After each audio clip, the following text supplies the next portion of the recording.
आज के शांति संवाद में सभी स्नेहीजनों का स्वागत करता हूं और संवाद का प्रारंभ सीधे सीधे एक प्रश्न से करता हूं।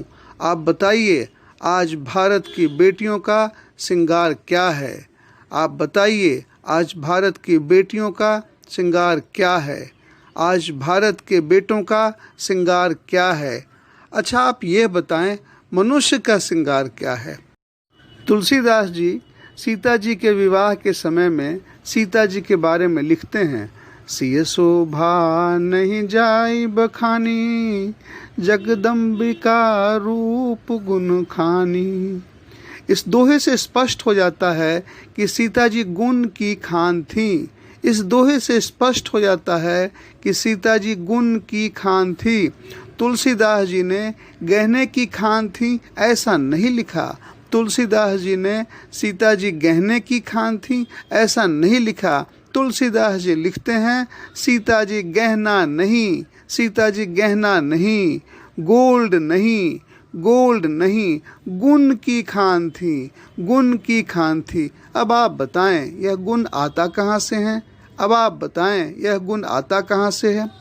आप सबने लोहा देखा होगा, आप सबने लोहा जरूर देखा होगा। यह लोहा लोहार की भट्ठी में तपाया और बनाया जाता है। यह लोहा लोहार की भट्ठी में तपाया और बनाया जाता है। पर जरा सोचें, मनुष्य कहाँ बनाया जाता है? मनुष्य को बनाने वाली, मनुष्य को तपाने वाली भट्ठी कौन सी है? मनुष्य को बनाने वाली, मनुष्य को तपाने वाली भट्ठी कौन सी है? मनुष्य का निर्माण कहाँ होता है? मनुष्य के अंदर जो मनुष्यता है उसका निर्माण कहाँ होता है? मनुष्य के अंदर जो मानवता है उसका निर्माण कहाँ होता है? जरा सोचें, जरा समझें। मनुष्य का निर्माण, मनुष्यता का निर्माण, मानवता का निर्माण मेरी समझ से शिक्षा से कहीं ज़्यादा संस्कारों से होता है। मानवता या मनुष्यता का निर्माण शिक्षा से कहीं ज़्यादा दीक्षा से होता है।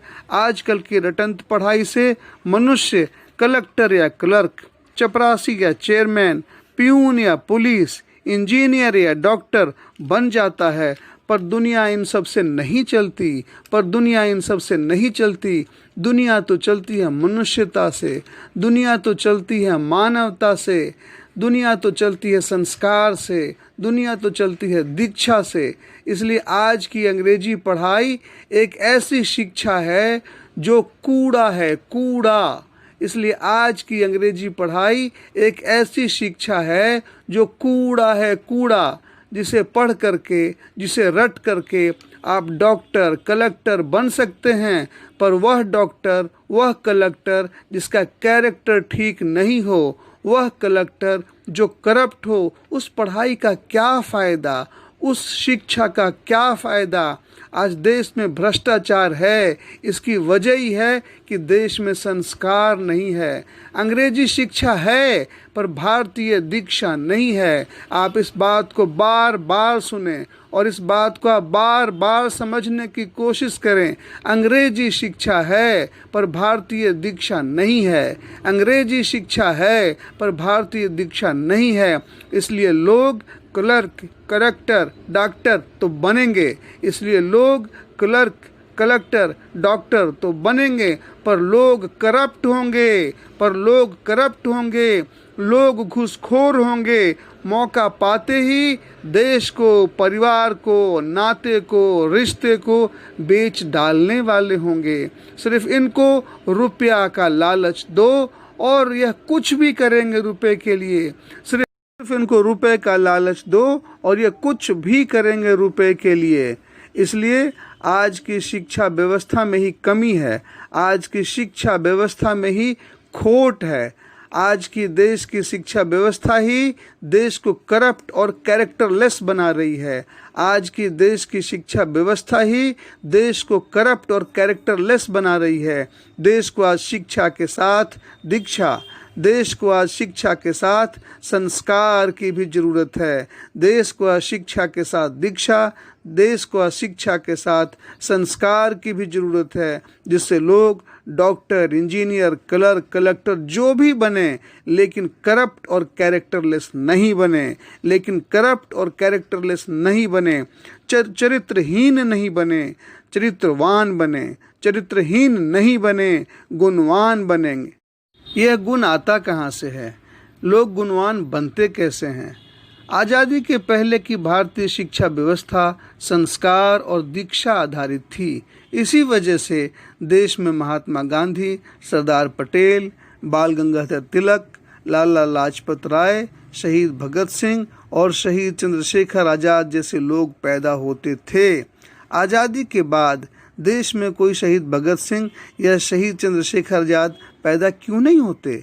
जरा आप सोचें, आज़ादी के बाद देश में कोई शहीद भगत सिंह या शहीद चंद्रशेखर आज़ाद पैदा क्यों नहीं होते? जरा सोचें।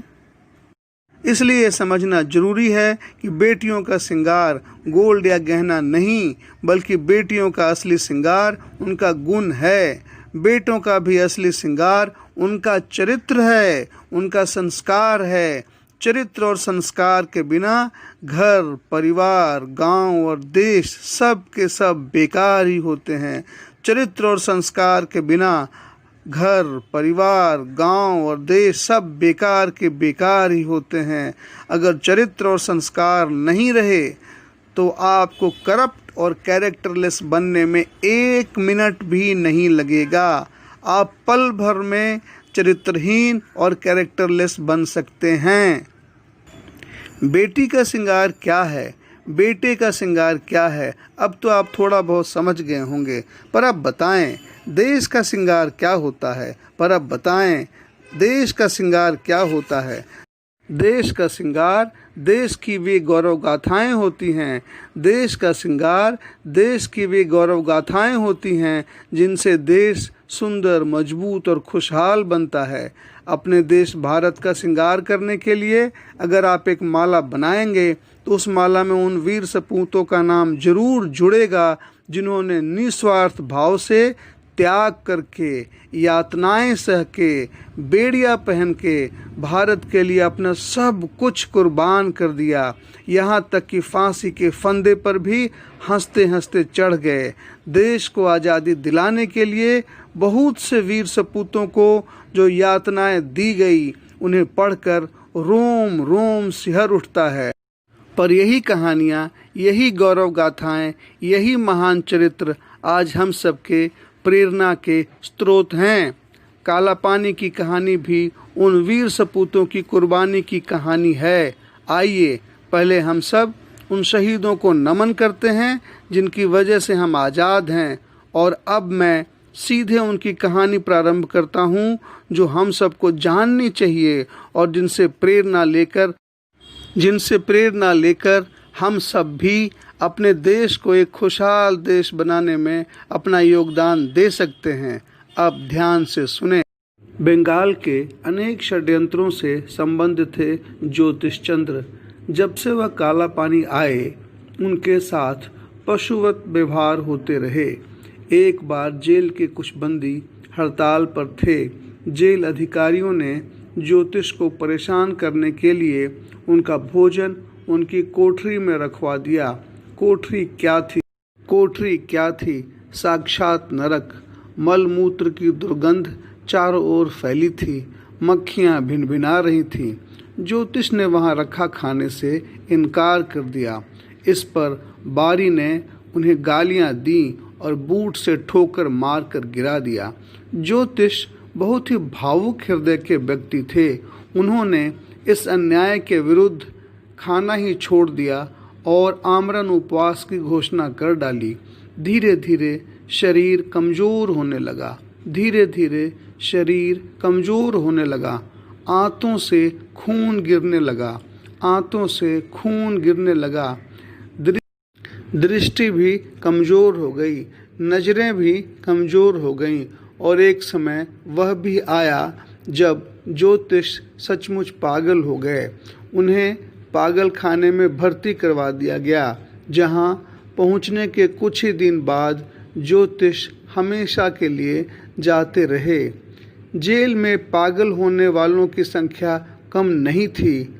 उल्हासकर दत्त, अभय दास, सुरेन कर, धीरेन भट्टाचार्य, कुमुद मुखर्जी, भूपेश हृदय दास, सरोज, भूपेन बनर्जी, फनी दास गुप्ता, एक लंबी कतार रही उन राजनीतिक बंदियों की जो पागल हो गए।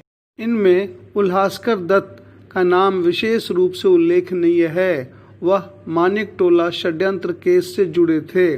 जब उन्हें कलकत्ता में गिरफ्तार किया गया और उन पर मुकदमा चला तो अंग्रेज न्यायाधीश बीचक्राफ्ट ने जो जो प्रश्न पूछे, इन सब के उत्तर उन्होंने इतनी निर्भीकता से दिए कि सब दंग रह गए। उन्होंने स्पष्ट शब्दों में कहा कि बम बनाने का सारा काम उन्होंने स्वयं किया था। विस्फोटक पदार्थों के निर्माण की विधि भी उन्होंने न्यायाधीश को विस्तार से बता दी।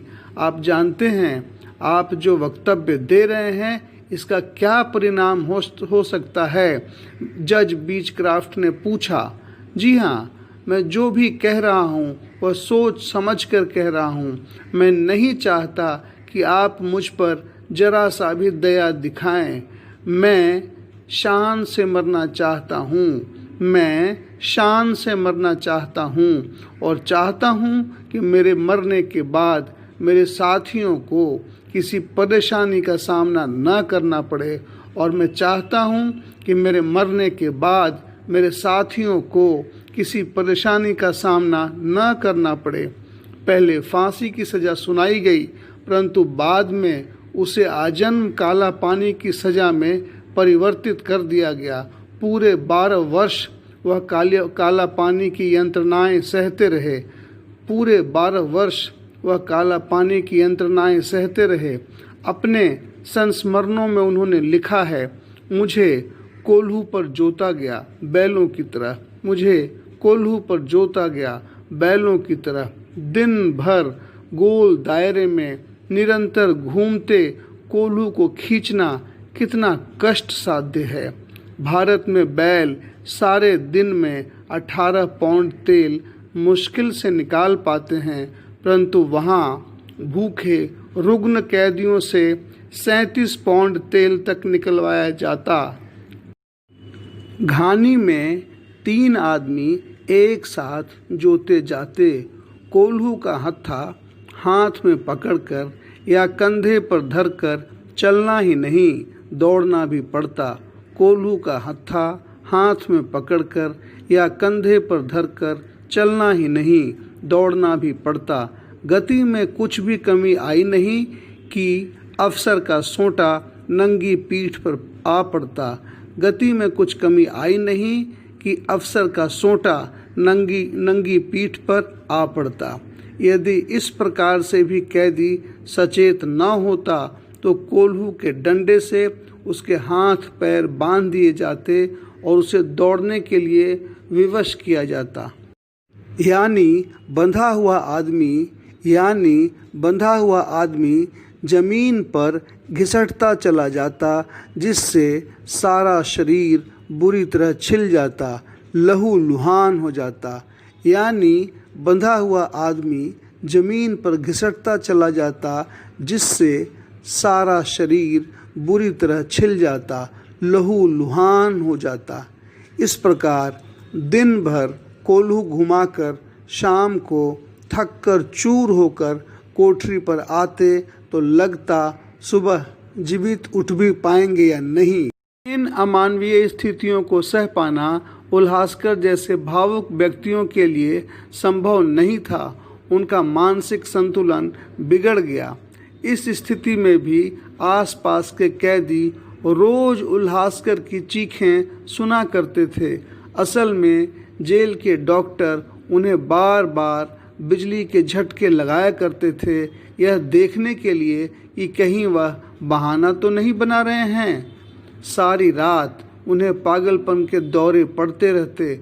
वह कभी पशु पक्षियों की बोली बोलते, कभी अनर्गल प्रलाप। सारी रात उन्हें पागलपन के दौरे पड़ते रहते। वह कभी पशु पक्षियों की बोली बोलते, कभी अनर्गल प्रलाप। एक बार उन्होंने अपने शरीर के कपड़े फाड़े, उसकी रस्सी बनाई, गले पर बांधी और अभी लटकने वाले ही थे कि पहरेदार ने पकड़ लिया। उन्हें पागल खाने में भर्ती करा दिया गया। उसके बाद मनोचिकित्सालय में भी रखा गया। पूरे 10 साल तक उल्हासकर पागलपन की इन विकट स्थितियों को झेलते रहे। जब आराम के लक्षण नहीं दिखे तो उन्हें मद्रास स्थित पागलों के एक बड़े अस्पताल में भेज दिया गया। वहीं से एक दिन मुक्ति मिली। जीवित अवस्था में उल्हासकर के पांव घर की दिशा में मुड़े। यह सबके लिए कम आश्चर्य की बात न थी कि उल्हासकर इन विकट स्थितियों में भी जीवित कैसे रह पाए। आज आप सबों से इतना ही बात करके अब मैं अपने शांति संवाद को यहीं पे विराम देता हूँ। भाई पुरुषोत्तम का सभी स्नेहीजनों को स्नेह वंदन और हृदय से आलिंगन।